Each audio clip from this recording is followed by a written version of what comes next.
Hello dear friends, my name is Ashken. I welcome you to Not One Yarn, and in this video we're gonna do a quick recap of my very first market of this year. It happened to be a summer market that was happening on June 28th. Today is July 2nd, so it's been a few days, but I just now have chance to come and talk to you about it.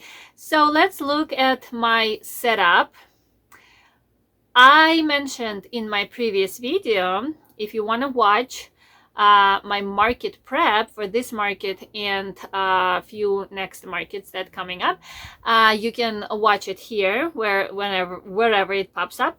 I'm showing you everything I made, and I was mentioning that I want to make the aesthetic of my booths better this year.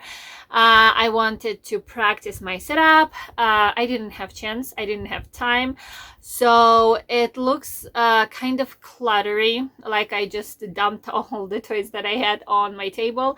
I didn't have any risers or shelves like I planned, but hopefully in my next market will be better. So setup is not perfect, but I still made some sales. It still looked fine. So let's look at that. Setting up, breaking down, something in between. And then we will talk about all the items that I sold and how much money I made. So see you in a bit. So while you are watching me struggle with my tent, I'm gonna tell you how I got to the market and some of the notes that I made to myself. Here you see my neighbor. There was an older lady, and I think it's her son. They were selling jelly and cookies, and he offered me help because if I would put the video in the normal speed, you would see how much I was struggling with the tent. I guess I forgot how to set it up easily because I haven't done markets in a long time. So I was very thankful that this young boy was there to help me. And I offered them to get something from my booth later as a thank you. Anyways, let's go over my notes regarding this market.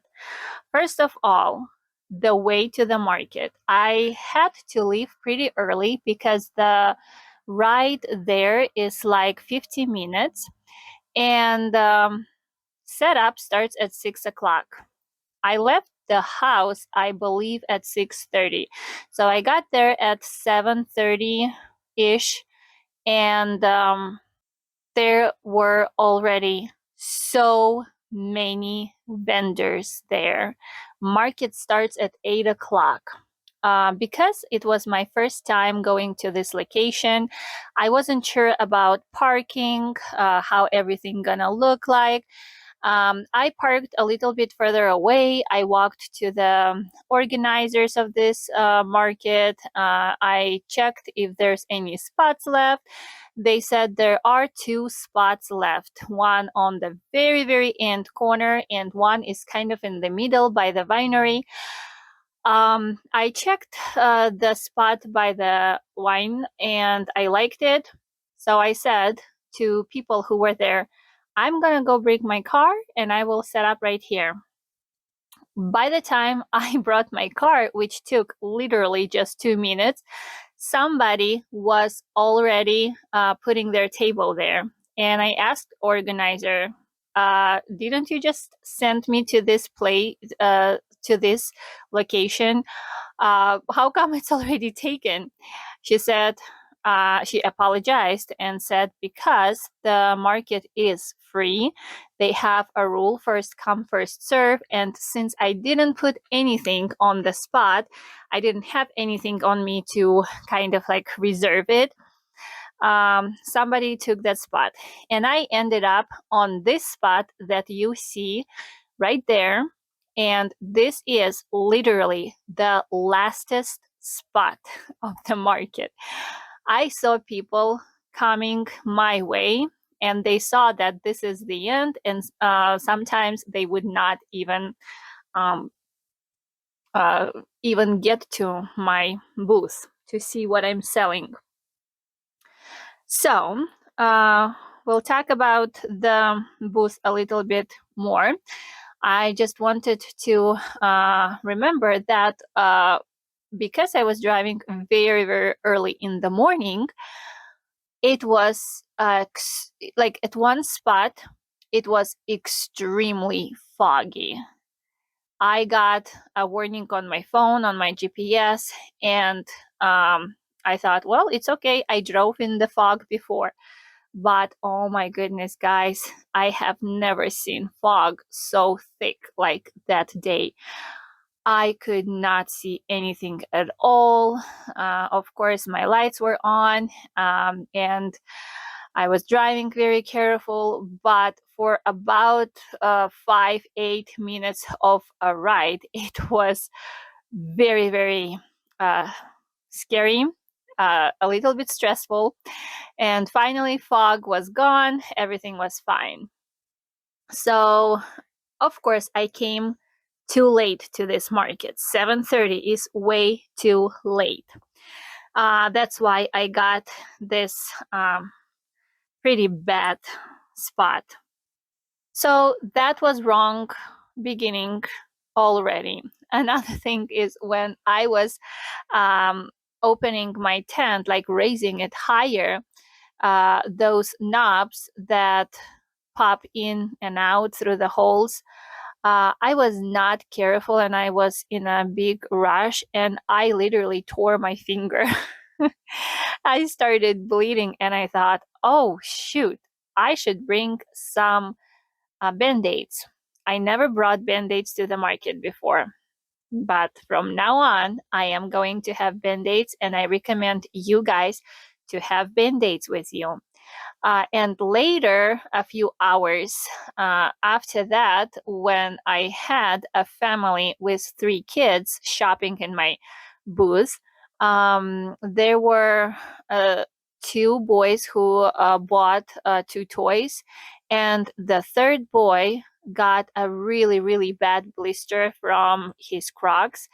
And I thought to myself, oh shoot, I wish I would have a band-aid to offer them, because they sat on the stage, on the corner of the stage that you see next to me, and they were trying to do something with his foot and they didn't have band-aids either.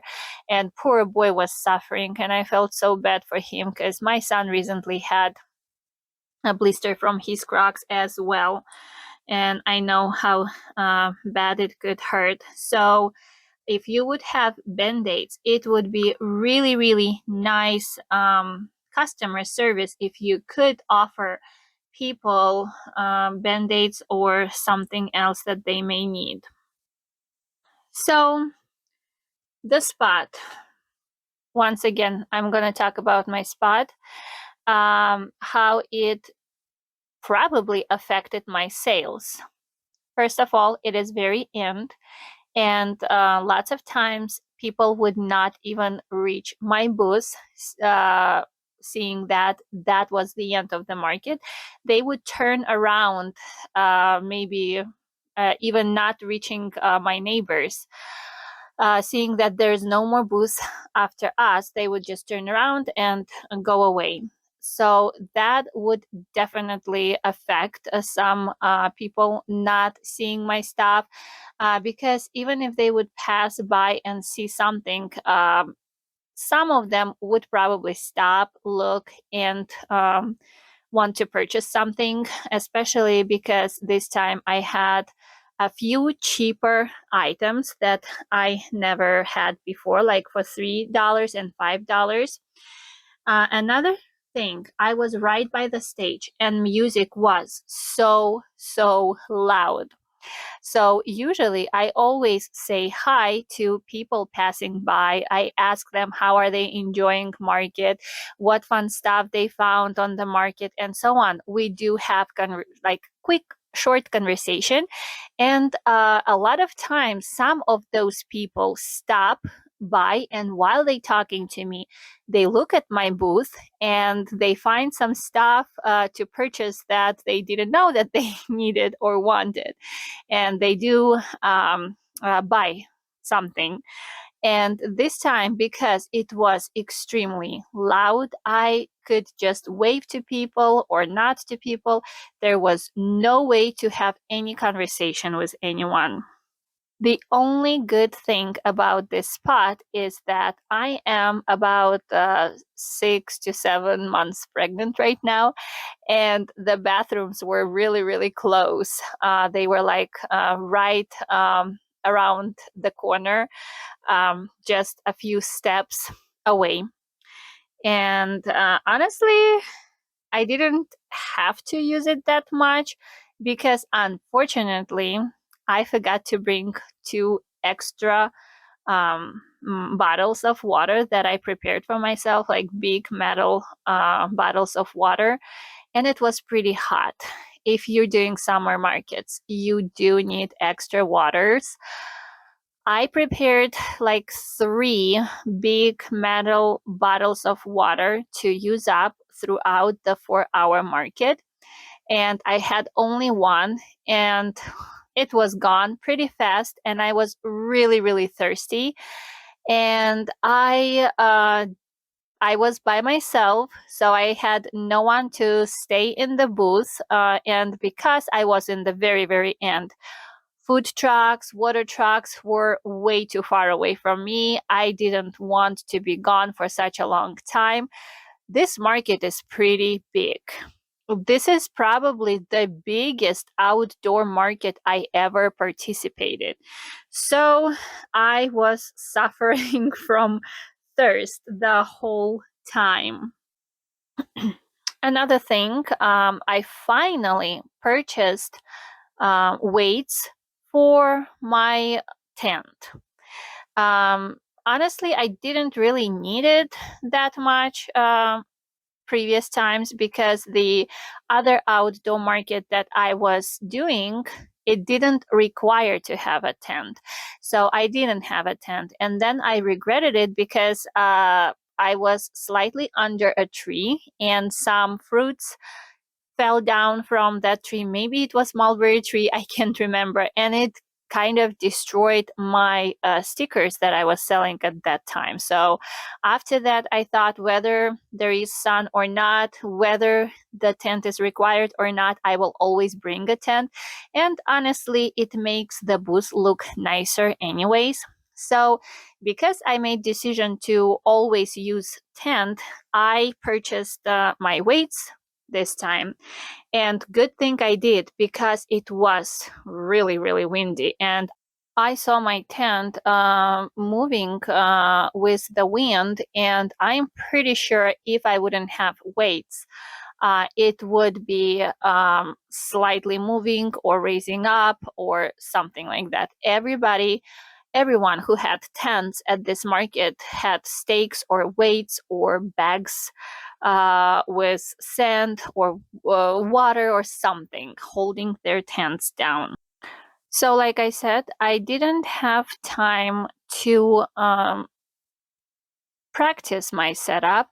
I didn't have time to see how I want to sort and organize my toys, unfortunately, and this is why my table looks a little cluttery. I do not like the look of my table at all. I don't like that there's no room between toys at all. I do want to have some space around, like to breathe in or something, so the toys slightly isolated, not on top of each other. And next time I'm gonna try my best to practice my setup first before I go to the market.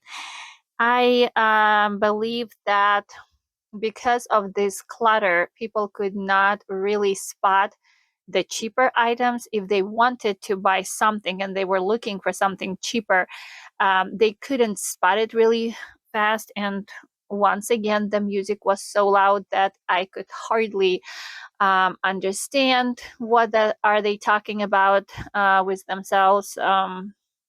to their friends and family, so I could point them to something that they may be interested in.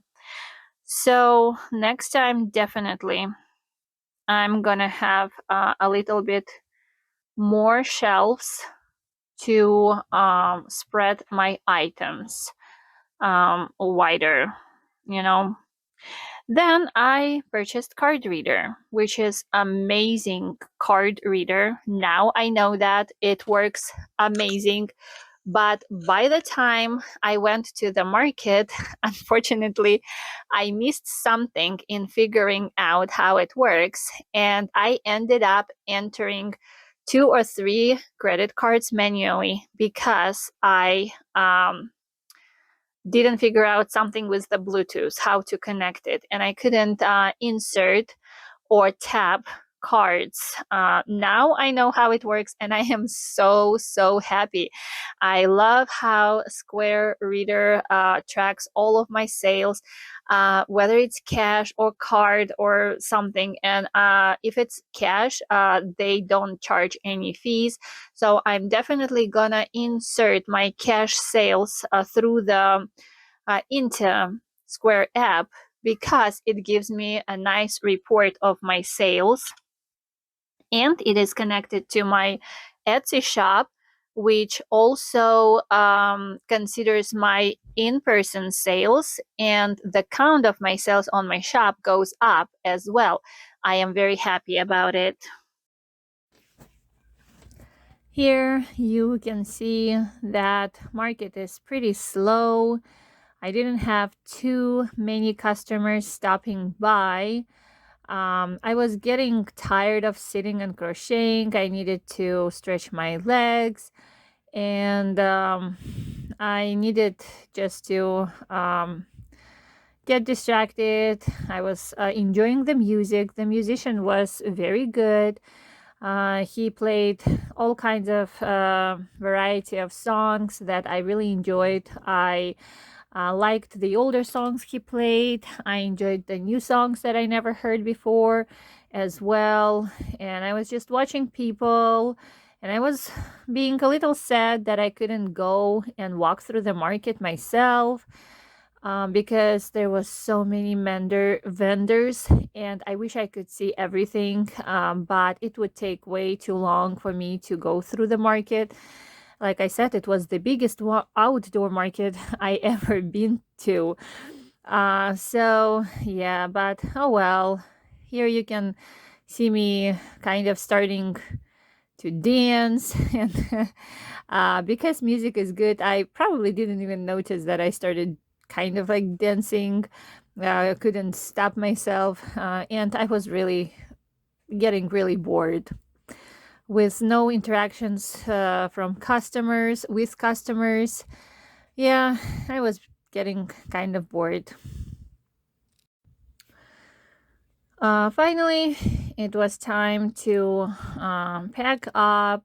Of course, I was hoping to bring much less toys back than what I did, but as you know, I have a local shop where I sell, and I always struggle keeping all my shelves full, and at all times I have empty shelves that I am trying to fill with my items. So I guess it's okay.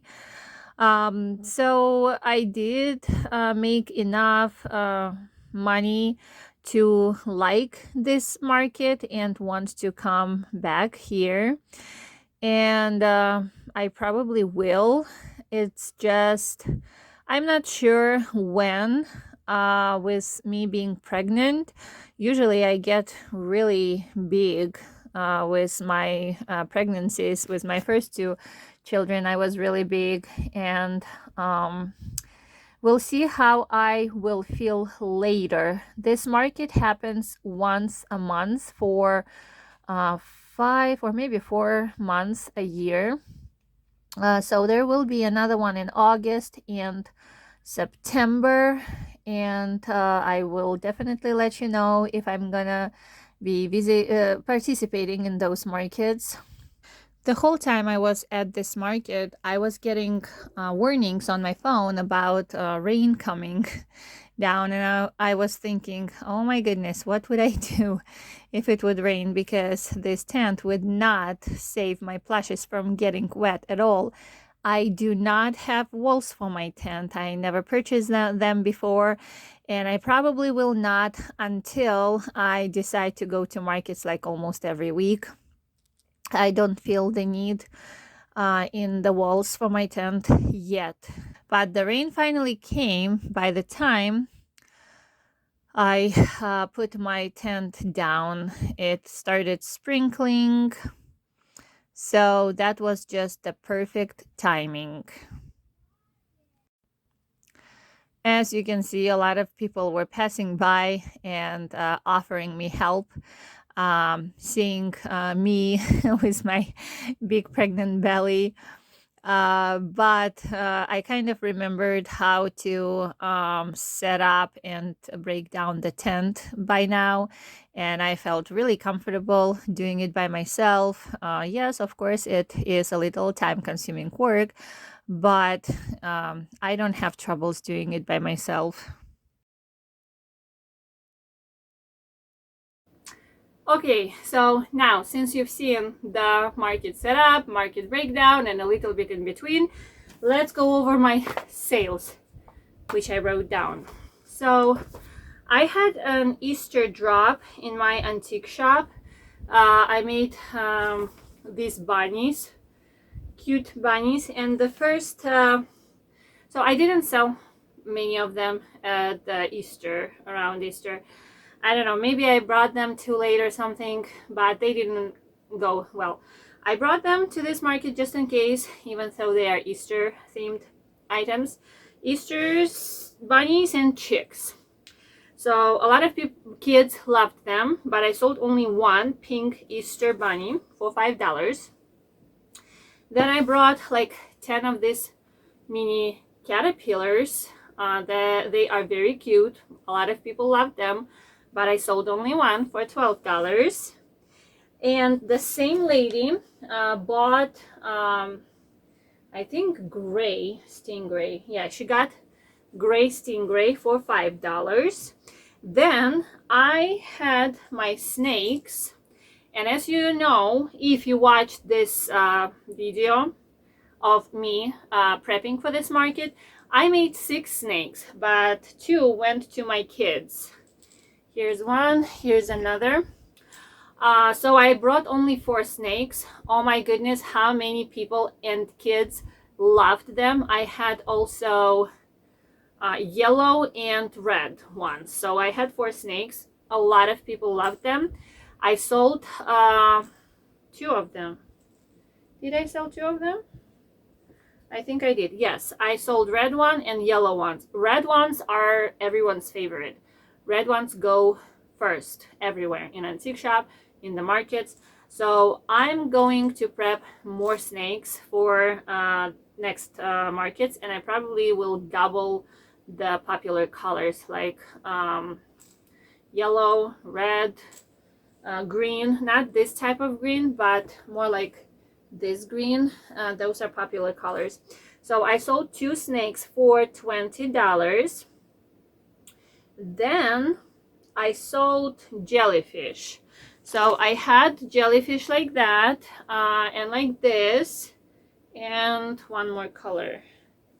Here's another color. So I displayed only a couple of them, and then when they were interested in the rainbow one, I showed them more colors, and I sold one rainbow one and one this color, which I can't remember what yarn it is. I sell them for $25. It's a jellyfish from all from jade with babies inside, so no one knows that there are babies inside, so I have to tell everyone, and then like, oh really, it's so cute, and then they love them. Gummy bears, I brought like 30 gummy bears of all colors, all possible colors, and I sold, I believe, 2 of them. Yes, I forgot to write down one gummy bear. Now I see that One young gentleman bought a purple one, and closer to the end I sold another gummy bear for $3. I sell them for $3. Another pink one to another girl, which I didn't write it down. Okay. Then I brought spiders, which are my favorite ones. And a lot of people looked at them and they were saying, oh, how can you make such nasty creatures look so cute? So here they are. And I sold one pink spider for $12. Then I had 4 opossums, and I finished another one on the market, so I displayed 5 of them, and I sold one opossum for $12. And later my neighbor who helped me with the booth setup, by the way, I told them in the beginning, pick whatever you want as a thank you. They didn't take anything, but in the end, mom of the young boy, she wanted to buy a possum. I said, just take it. She said, oh, it's $12. It's a lot just to take.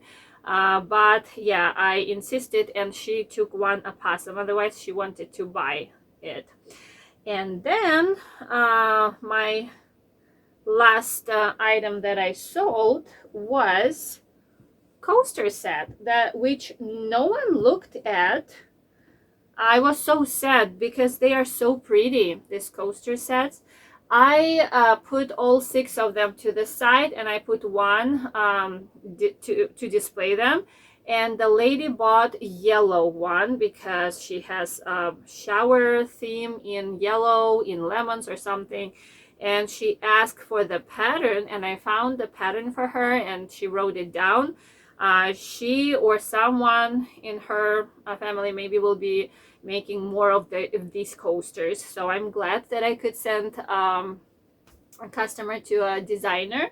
I sell these coasters, it's a set of 6 for $20, and my total was, I didn't write down it here. Oh, and because I didn't count the last gummy bear, so I don't have definitely everything here. I will put it right here. The total of my sales, I think it's around $200, which is pretty good, I guess. We don't have the best area for markets that are for vendors who sell anything else besides food. Our markets are really good for vendors who sell food, baked goods, anything like that, because people come to entertain themselves and eat. And some percentage of people do buy toys for good memories, for better experience for kids, and so on. But yeah, so I think $200 is not my best. I always shoot for $500, and I rarely make $500. I always make around $200, $300, slightly over $300. But I just was watching another crocheter, and she went to the market with expectations of making 1,000, but she made only like 300 or something like that. And then when she went to another market, she said, I would be happy if I will make $200 or $300. And I thought, oh, okay, it's okay. It's not just me, it's not just my area, so I guess $200 is not that bad. Besides, if you remember, it was free market. There was no fee. So that's good too. My time and materials, which I don't track very precisely, because I always try to buy my materials on sale.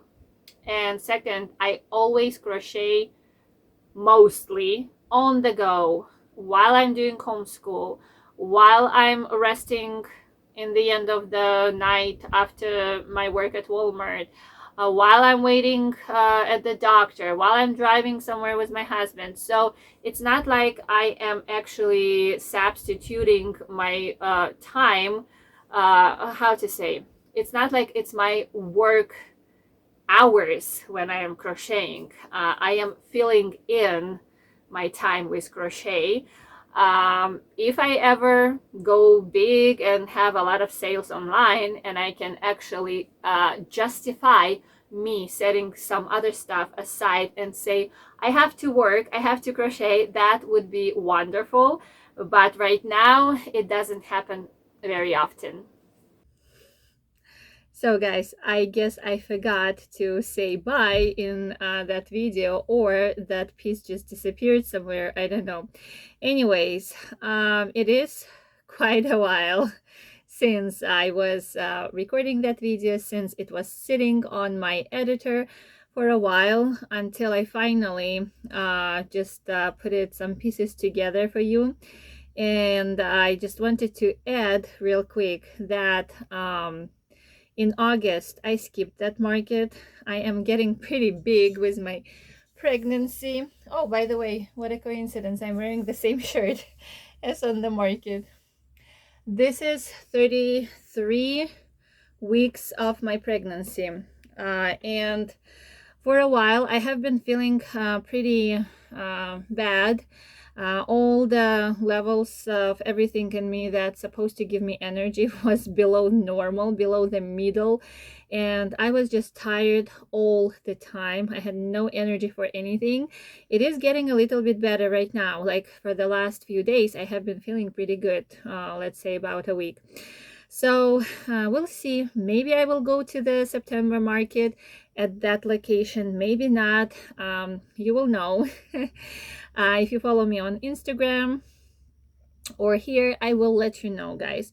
And also I wanted to add that I was pretty frustrated with Joann's being closed because I always was buying yarn on sale there. I always was using coupons there.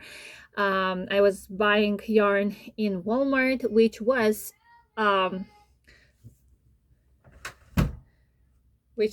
about like $7, but then it went up, and I heard that the prices will go up again. So I probably will have to start consider and track my supplies a little bit more accurate than I used to, because I had to replace a few items, restock a few items, and I had to buy yarn on Amazon because neither Michael's, Walmart, or anything else had, any other places had the colors I needed, and I had to buy it on Amazon for like $15 per one skein of Bernard blanket. Some of them are $18, $25 for one skein that I used to buy for $7. So yes, I will have to start figuring out my expenses that goes towards making my items, and raise prices, and just consider the worth of the markets a little bit differently. Thank you so much for staying with me. Thank you for being patient with me posting irregularly, and I will see you in the next video. Bye.